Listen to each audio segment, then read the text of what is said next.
Okay, I've sat here for over an hour thinking through, topics to go through on this. And, I don't usually do notes. I just kind of wing it. And I've been, in the last hour, through a gambit in my own mind about all of this. It's incredible. This is one of the first things that I found, and maybe it'll help you to begin your findings. That'll start off a web that you can finish off and connect things with. This background picture you see here is some star pattern, and you really have to like run lines from here to here, there to there, here to here, there to there, and you keep doing more and more of it, and you make this sun pattern. We've done it since we were children. I did something like this starting out in my own mind a long time ago. And what I was really trying to do was, in my Dungeons and Dragons game, I was trying to take something that was very much over here on the left, like the line that's running up under the words to the left, and I wanted to connect it to the one on the right. In other words, I wanted to see if I could connect Greeks and Romans, but then if I could connect Egyptians and Greeks, or Egyptians and Romans. And I was trying to do this because I had made different scenarios to go with Egypt and all of the ancient study places because I was studying them as a kid. And mainly, it's weird, but the game D&D gave me the ability to really go deep into it to try to make characterizations and things. And by doing so, I kind of automatically learned all the mythos that goes along with it.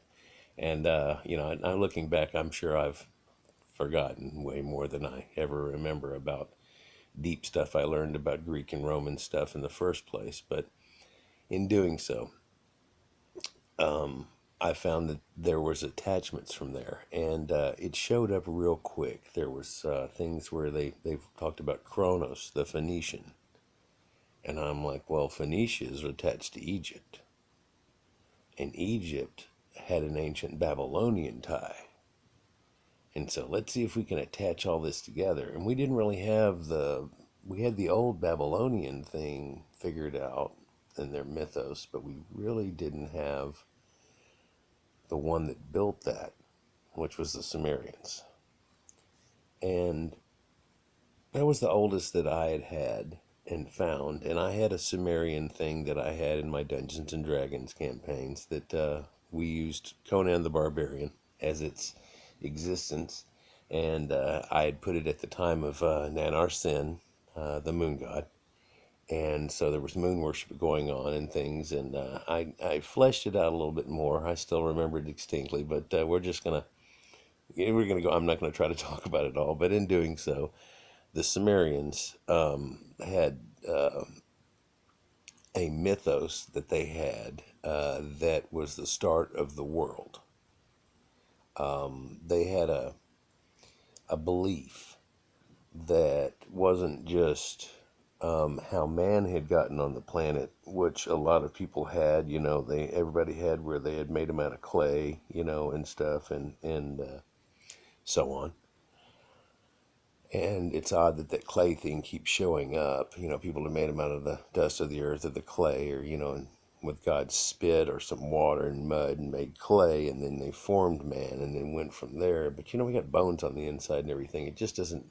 That sounds like a golem, that's being built in the Dungeons and Dragons thing, where you can make a statue and then animate it, and it's a magic that they have, and so I'm not going to get too deep into all that, but whenever I was a kid in doing so, I was attaching these lines, and so I instantly got this effect of the star that you see behind us, and it was pretty easy. The one thing that I had left out, the hole, and probably you would think it was the center of it here, like the little black hole in the center of that, or red hole, it would have to be the Bible. I couldn't really make a Dungeons and Dragons thing that went to the Bible. I mean, the God there really doesn't seem to do much, if you want to be honest about it. He supposedly parts the Red Sea, and then other than that, he basically tells the people to cause genocide on everybody. At one time, he lights up a carcass with lightning, And come to find out later that that's actually during the time of Baal, and Baal's the god of lightning, and he's Zeus and Baal, and so that seems to be during a different time, and they rewrite it different later. It's almost like their search for God in the scripture. Also, once you get down to it, I always thought it was like they had the same guy going all the way through, but they definitely don't. So I'm going to leave that alone too. Let's try to talk about this. This is beginnings. This is Genesis 1-2. This is the beginning, right? It just got through being in the beginning. And it says, and the earth was, people write all kinds of things for these two words here. They interject different things. The earth was Tohu and Bohu. That's the original Hebrewic that comes out of it. So you try to find out what is Tohu and Bohu. Well, it's supposed to be empty and void. Boom. There was God's lightning. It's supposed to be empty and void.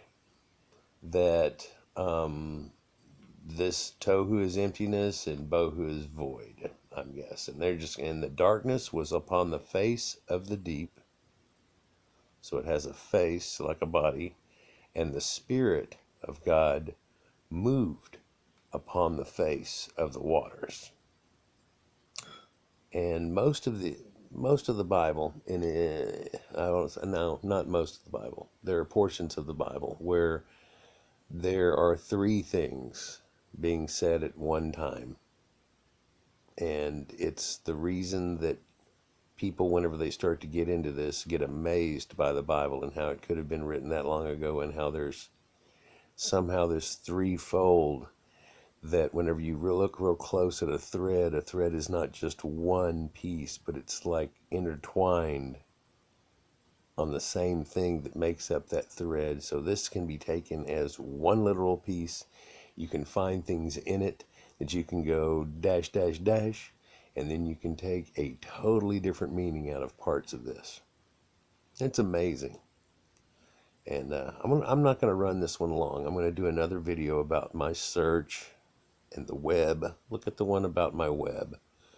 I'll make one about that, because that's kind of the idea. There's a web and a tree in my idea. Is all there is, and that's how I'm able to put things together. I don't think I have the best mind to be able to picture things like that. I have a photographic memory somewhat, but I don't have the gray matter to attach it all. I'm a very intelligent person. It's just I don't think, there are certain people geared for math and geared for this and geared for that. My search here has been a little bit tough, and I think it's because I'm not geared to be able to lock on something like this and then keep it exactly as that web, and then later go back and look at one cube of it and go, that is Egypt, that's Second Dynasty Egypt, here's this, here's that. Maybe if I would have made a representation long ago, and I did do a couple of them back in some old tablets, but I still have 12 tablets, ironically. Isn't that a great number? I have 12 tablets sitting over here of information that I have not released to anybody yet, that attaches this all together. Small little pieces of puzzles and putting it, all together. It's been to me like that what we've done here as a people is we've found this giant exploded area of mess and debris and little pieces of information, and we're trying to put it all back together. And once we put it all back together, we come to find out that, let's say it's an airplane, okay? And what we actually found was an airplane crash. But you wouldn't know it because of all the little bitty pieces and stuff that you found. And this guy, I found a light. What do we do with all this wire? And so people have come up and, they worship the light and they worship the wire and they do things. And then somebody kind of came up and go, I think this is a wing, and you come up with pieces of things and small bits to the puzzle. Well, a long time ago, I realized that I was looking at an airplane. And so I just kind of left it alone.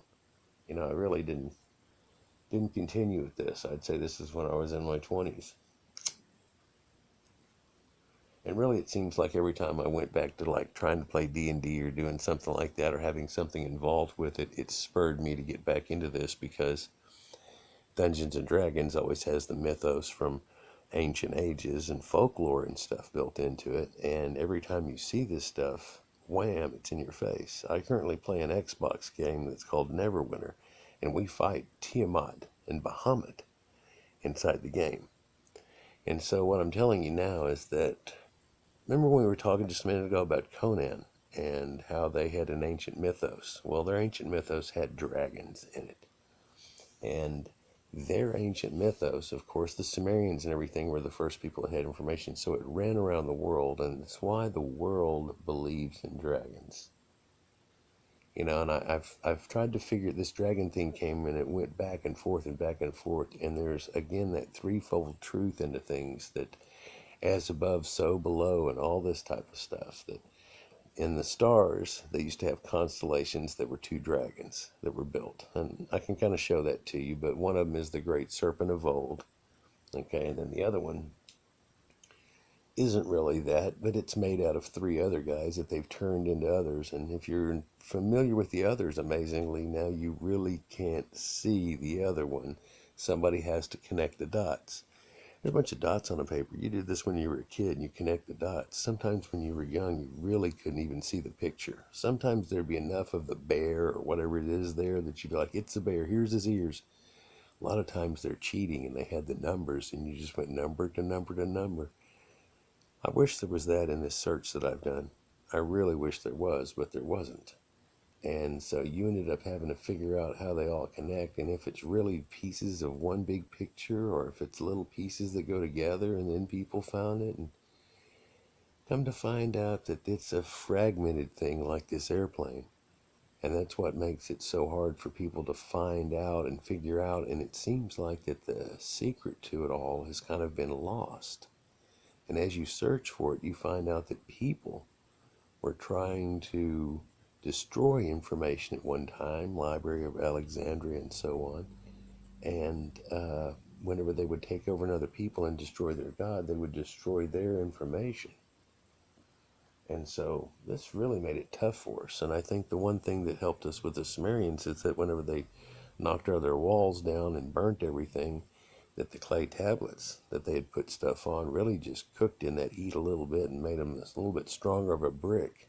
And then it stayed up under the sand, even became the foundation of another place on top of it. And now that we've dug all the way through both layers, we come to find this ancient civilization that actually predates the Bible. And they had a belief of gods that we might familiarly know as Tiamat and Bahamut, but they are Tohu and Bohu. And Tohu and Bohu are the two original dragons of creation that had kicked off life somehow in our solar system. And they were told this by people that came from the skies, that they hadn't just pulled it out their ass. They said that vehemently. And in fact, the agriculture and things, when primordial people ran into them, they're like, how'd you come up with all this? They were like, the gods gave it to us. So you have to give some respect to that point, and let's look into that. And you come to find out their ancient story was given to them by gods that came here because of the story. And I'm like, oh, well, hold on, that's weird. So, like, you're saying that their old folklore told a story about us, and that story is what brought them to here that created us. That's an odd thought. That's a deep odd thought. And can you imagine a people saying something like this back whenever now we seem to think everybody was caveman? I mean, this goes back to like 10,500 years ago, and probably before that. It comes in through the middle of last ice age. It's as far back as we can find the people that said these things, and the tablets only go back to about 7,000 years, 7,200 years for some, basic pieces of it. And the great story we find that we're talking about is only 3,500 or so. But then again, this story is talking about primordial things that we're finding other information about that's older. And then, of course, these stories don't talk about not too long ago, but they talk about a time long, long ago. And when the Sumerians do a double take on something, they're trying to let you know that it's a lot. You know, um, whenever they have a field of grain, they say, here's a grain, and then there's a lot of grain. And then they say there's a lot of grain. That's like a million. It's not like 1, 2, 3. It's one grain. A lot is like 100 grain, and then 100 times 100 grain, but squared or something is, it's in their thought patterns. If anybody's studied Sumerians, and so they're telling you it's a long time ago, ancient times. Anyhow, let me get to the story of this and then finish this one so we can get on to another topic and continue. But the depth of this is that it's in your Bible, that Tiamat and Bahamut are in your Bible, the ancient story that they had here. And the ancient story was that the Earth used to be a different planet than it is now. It's the same piece, but there was an ancient cataclysm that happened that imparted what ended up helping to make the life that came us out of the planet. And I don't know how an ancient people would know this, and then now we come to find out that it seems to be somewhat true-ish. Um, and you can even find it in the Sitchin story, but of course he's got his take on it. But the primordial look here is that Tiamat and Bahamut were two great dragons that came into the solar system that was already existent with all the planets, and they got into a big fight. And in the fight, Bahamut got killed, and Tiamat got torn in half. So there's the two gods got torn in half, and that was it. And we are living on half of Tiamat and Ki that used to be here, which was the ancient primordial goddess planet, Mother Earth. That this had happened to us, and whenever Tiamat got pulled apart, that the other half of her had, one half was the Earth, and the other half of her had become the asteroid belt. And that the asteroid belt also was the remnant of Bahamut that had run into us and then smacked, and because of the concussion and the explosion had created the Milky Way as it spilled out and went far, far away, him spilling out his stuff. And the ancient story is that Tiamat's veins were made of gold and Bahamut's veins were made of silver. And I don't think most people even have that little part in there, but that was the whole thing. In fact, that's the whole deal in my mining campaign that I had for the Dungeons and Dragons, is that that's the whole idea of why there are veins of gold in the ground, and when you find them, they run like veins, and they say that these are the little bitty capillaries of the veins of gold. And the ancient dwarves had found and gotten all off into not capillaries, but into veins, and run through, and they were trying to find the heart of the great mountain, or the heart of gold, or whatever, and all of that you have in the dwarven mythos. Well, these people are supposedly coming down to get gold to, Sitchin says, fix their atmosphere, their overshield. I find one little fragmented tablet that makes a mention of that, and it also says Nibiru. And so see, there it is, there's the gold fixing Nibiru. Nibiru is looked at as being the planet of the crossing.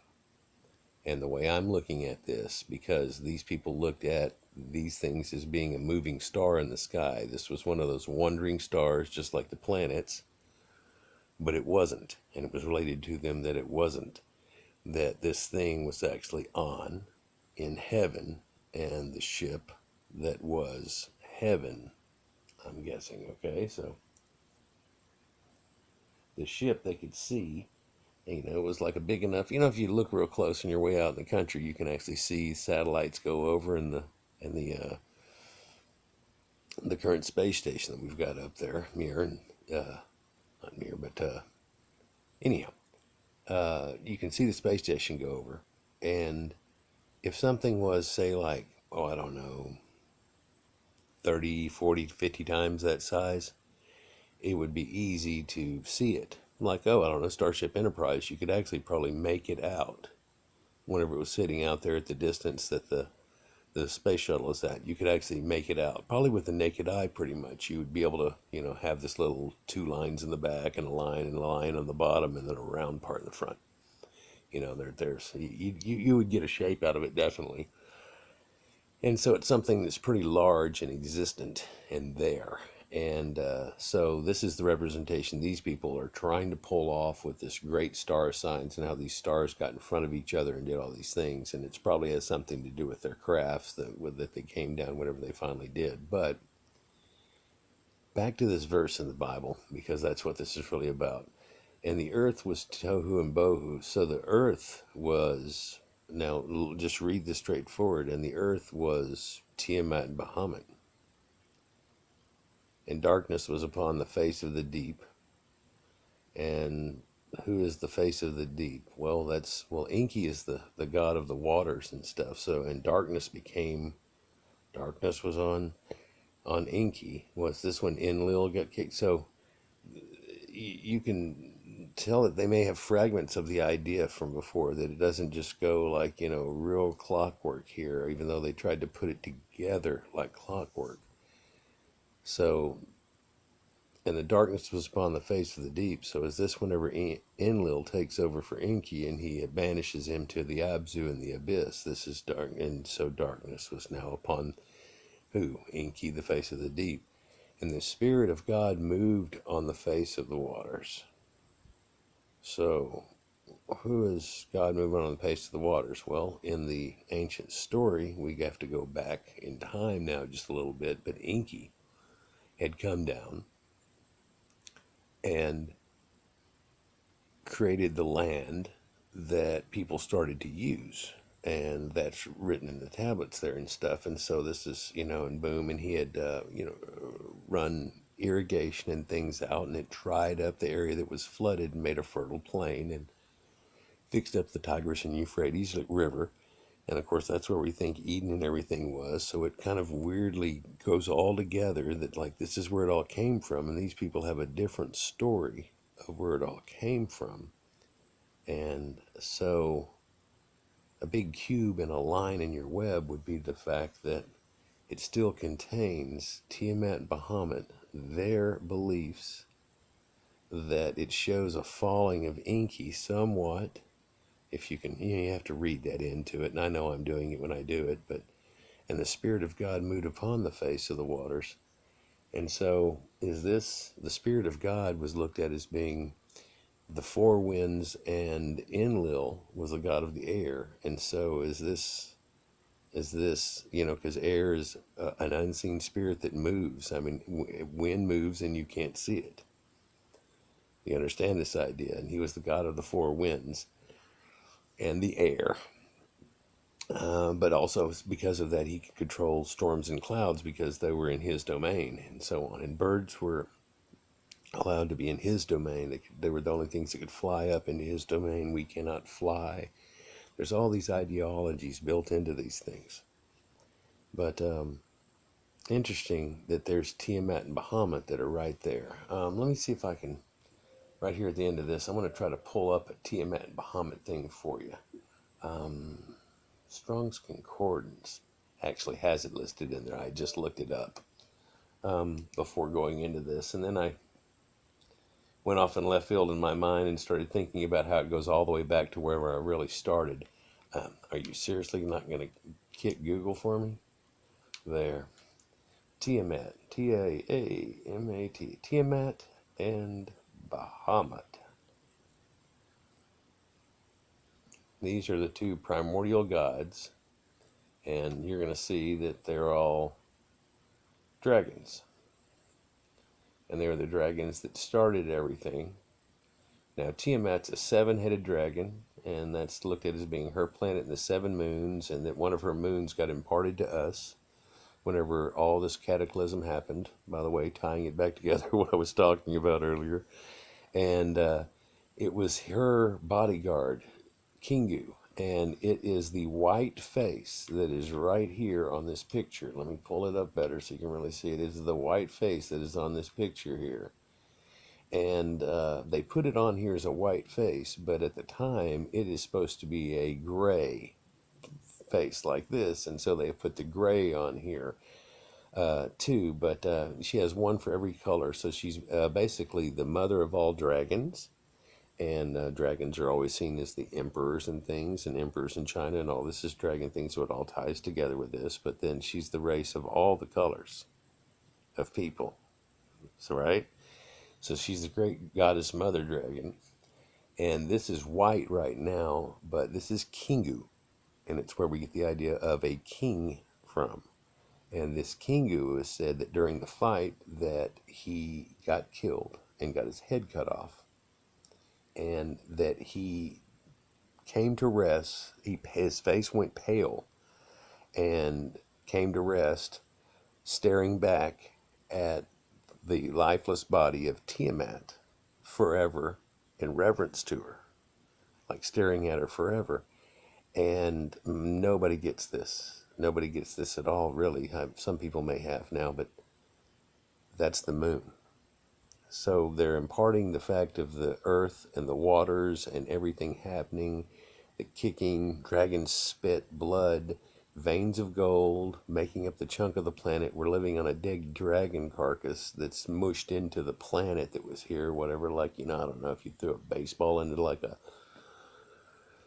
lizard creature. By the way, this starts the beginning of lizard ideas and things. And if you look at the dragon, he has scales all over him, and it's just the scale armor that Inky and them used to wear, and the scale armor that the Dagons had when they came out of the water people, and it's gotten real destroyed. So there's your whole reptilians. But look, here's a reptile. So we all come from reptiles. It's reptilians. Well, it's because of this dragon motif. It's deep embedded in your mind. And this twisted belief that that's the creator of all, that it came from a dragon, and so that would create us. You don't get that necessarily mentally in yourself, but that's where we have it from. That's where I have it from, because Dungeons and Dragons. And so that white face, Kingu's face, becomes pale. We're always staring at it. That's the man in the moon. That's the whole idea. Before sin, the god takes over of being the god in the moon, and so on. This is actually the primordial story of Kingu and his face. And then, ironically, in the tablets, it talks about how they take one set of tablets. It's Akkadian, so you have to give it a little bit of salt, because it's not even the Sumerians. It's not the ancient Sumerians for sure. It's not even the latter Sumerians, but it's the Akkadians' version of the Sumerian tale. But in that, they tell you that they killed off Kingu, and then they used his blood repeatedly to help make all of the people, right? And so that had something to do with the moon, and that's his head, and all these things. And then it's all that so is above, so below thing, too. So they're saying, we named the crap after what was going on, and then what was going on was named after the crap that had happened. You follow me? Right, and so this is their ancient beliefs, and that's Tiamat and Bahamut. And that is Tiamat. And, oh man, let me find a good picture. Of course, here's Bahamut. He's the bad guy. And so he looks worse and worse and worse through time, people. He really does look worse through time. And so he starts to become across this just really eviler looking guy that's all one colored and stuff. And so what is that? Well, is this actually talking about the start of everything, or is this the struggle between two ancient kings that came out of everything? And so you have Bahamut and Tiamat. And you have these two group of people, these Ut people and these At people, that it all twisted and got into a fight from. Well, because they were yin and yang, okay? These things were supposedly yin and yang for a while, and then it became a fight. It became a fight because of Tiamat and Bahamut. And it was Bahamut's fault, supposedly, because he came rushing in, and Tiamat and key, Earth, had just somehow gotten in the way. But I don't know what this is about. Yeah. Oh, Skyline Games. It's a D&D thing. So here you have the goddess Tiamat, and she represents all these dragons. And it's how you could play it off too. In the game, we actually fight a dragon that has these heads, and we have to go around to each head and attack each one, but not kill it totally, and then come back in the next round and smoke it all. It's like a Zerg method. In fact, it kind of is one of the Zerg methods. If you looked up Tiamat Neverwinter fight, it's going to show you a Zerg method type fight. It'll show you, it's pretty cool, kind of neat little thing where you have characters and you fight and you do things and you recreate what happened in old primordial times and in mythology and beliefs. But there's a lot of info in that, and the people that research for D&D, I don't know where they get their stuff from, but it's amazing.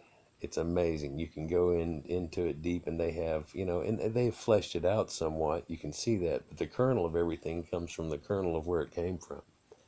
If you want to look up some ancient mythology stuff, you can look into D&D's version of the same thing, and it'll show you that.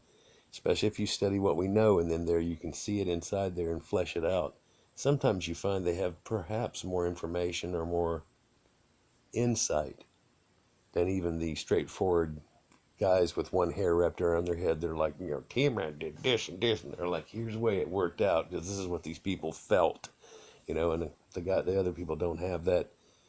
They're not allowed to have that license to try to, give you something, whether it's, totally true or not, but the D&D people have put it in and how it fits to their campaign. And quite often it fits to how you would play characters and how people would look at it. And in doing so, it's almost just like in your face, And I never really caught this through the years, but after 35 years of back and forth and research and things that I've done, this is it that you find, that it all connects back to that. And so there's a great place to maybe start at,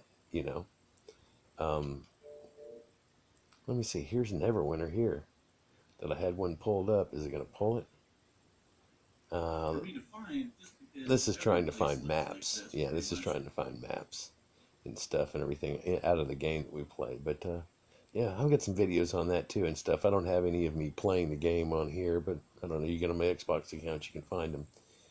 But the stories of the dinosaurs, it's easy. I want to interject this real quick before we end, that whenever you find a dinosaur skull, it's real easy to take and put that into the realm of a dragon. That's where everybody thinks that we actually had the idea before of dragons, is from that exact same thing, from people actually they just found a Brontosaurus skull or maybe a T-Rex, and they're like, look at this, type of thing. And so that would give them that same ideals, I guess, to be able to say, okay, well, what's really happening here?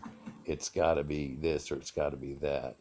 And the odd thing that you find is that these people, it's almost like they could see Saturn this up close, because these ancient people knew Saturn, the ring, the eye effect, and everything. If you look at my videos on Saturn, it's pretty enlightening. Of course, Saturn in the Sumerian mythos is pretty much Marduk, and the concept of Marduk, and it's Ninurta. And he's the god Ninurta, Saturna. It's kind of, and Ninurta, and that's Earth, and and the land of and of the Chaldees that Abraham comes from, and Earth, and theology, and Earth, all fit together. Kind of, yeah, those pieces fit real good. That actually makes up a corner of my puzzle. Yeah, you know how you can get a couple of pieces and there's a flat edge, and now you're really trying to get that. Yeah, you can do it that way, but that's a difficult. Puzzles are difficult. I think what made it easy for me was I was trying to attach ancient civilizations with each other again and make that web. Look at my one on webs. I'll do one here shortly and everything. It may not be out whenever you look at this, if you do this right when this comes out, but I'll make one here shortly. I want to go through a few other thoughts and a few other videos I've got lined up before I try to put it out, but I've got it on the blackboard there. But yeah, it all bases on Saturn worship. El, like the people in the Bible, like angels, and Elohim, yeah, and all the people named El, like Ezekiel and Nathaniel. Even the angels are named Gabriel and Azazel and Ariel, and yeah, it does get out of hand, doesn't it, people?